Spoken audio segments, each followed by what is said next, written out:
Hi guys, welcome back to Money Monday. This video is a video on how to get out of credit card debt using personal loans. Now, I am a little bit hesitant in suggesting that people consider personal loans to get out of credit card debt. And the reason behind that is often I see people who have got credit card debt and they go and take out a personal loan and they end up in double trouble. And the reason behind that is because they haven't fixed their bad money spending habits. So for example, and look, you may have experienced this yourself, but say for example, someone comes to me and says, I've got, $7,000 owing on this card and $5,000 owing on another card. And they say, I'm going to take out a personal loan of $12,000 and clear both cards. Initially, that's fine, that's great. Both credit cards are cleared and they've got a personal loan sitting aside that they can slowly pay off. And often what triggers people to go and take out these personal loans is, a special introductory offer on the interest rate that buys them some time to kind of get on track again with their finances. But what tends to happen is people in their mind think, oh, it's great, my two credit cards are cleared. I've shifted my personal loan over there and I don't need to worry about it too much because it's just going to pay itself off over time. And their money habits remain the same, and before they know it, a year has passed and they're back up to owing $12,000 on credit cards again, but they've also got the $12,000 personal loan over there, so they're now in $24,000 worth of debt. I'm not saying personal loans are a bad thing. What I'm simply saying is you need to make sure you use a personal loan to get out of credit card debt in the most efficient and effective manner possible. This video that I've made for you are some guidelines for you to follow that will make sure that if you use this type of strategy to get out of debt, you get out of it as quickly as possible and you don't make the same habits again and repeat history. So step number 1 is get focused and get excited. When you are debt-free, it feels great. You feel lighter, you feel proud, you feel happy, you feel excited about all the things you can do because you're not held back by some dirty, dark, toxic debt holding you back in life. And the longer it takes you to get out of debt, the bigger the lesson you needed to learn. So often I find when I've coached people out of debt, and I mean seriously big debts, when they finally get to the end of the repayment plan where they make that last final payment, they've really learnt their lesson and they become almost hyper-vigilant about repeating the same mistake again. And they become so protective of their financial success and what they've achieved in getting out of debt on their own, learning the lesson, growing from the experience, that they don't want to make the same mistake again. So my question to you is, what does it mean to you, or what is important to you about being debt-free? Is it relief? Is it freedom? Is it luxury? Is it choice? Is it just general security?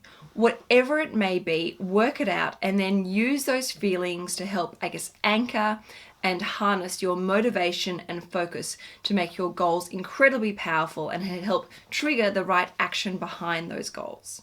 Step number 2 is do a budget.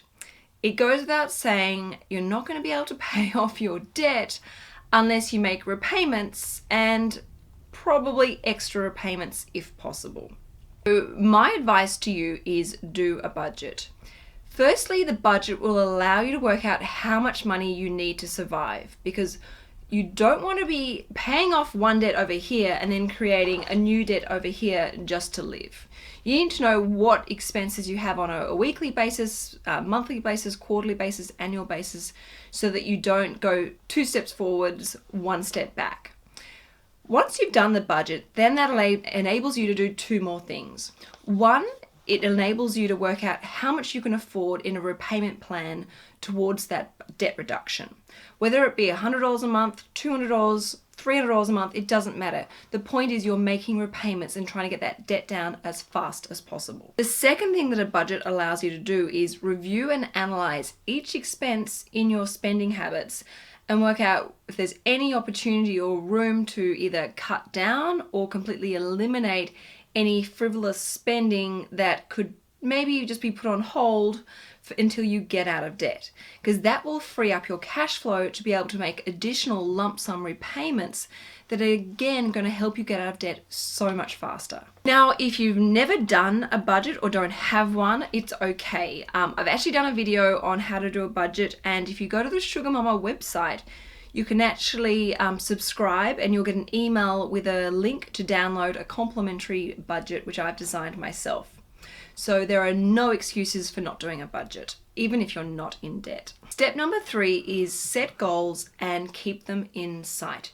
You need to have a defined line in the sand that has a time and date that you will want to be debt-free. Don't make a goal to be debt-free in 3 months' time or 6 months' time, because that goalpost is constantly pushed forward. It will always be in 3 months' time. But if you say to yourself, okay, by the 1st of December 2016, I am going to be debt-free, you put a lot more action and power behind that goal, and you're more likely to actually achieve that goal because you have the pressure of the defined deadline. You should also break those goals into smaller baby goals where you actually stipulate exactly how much debt you want paid off by that particular date. So say, for example, you have $3,000 owing on your credit card. You might say, okay, by the 1st of August or the 1st of October, I'm going to have my credit card reduced by $1,000, which will mean I'll only owe $2,000 on my credit card, and have a particular date aligned with that. Now, these goals ideally should be written down and placed somewhere where you see them, if possible, every day, if not twice a day. And in previous videos, I've suggested ideas where you have it written on your bedside table, so you see it in the morning when you wake up, and at nighttime when you go to bed, or next to your toothbrush. But if you're a bit worried about people seeing these goals because they might be quite private, you could do things like write a little note in your wallet. Another idea is you have an image that symbolizes your goal to remind you, and that could be the screensaver on your phone or on your computer desktop, whatever it may be. It just needs to remind you on a regular basis what you are working towards, so that you don't get distracted, lose focus, because you really want to achieve this goal as quickly as possible. Another really powerful step when you're setting these goals is to think about your big long-term goal or dream. And a classic example of this is when people come to see me and they really want to start saving to buy their first home, but they're in credit card debt. So what I will recommend that they do is have the goal of buying a home, but make sure that they understand and they connect the realization that they need to have the debt reduction and elimination as a priority before they can move on to achieving their next goal.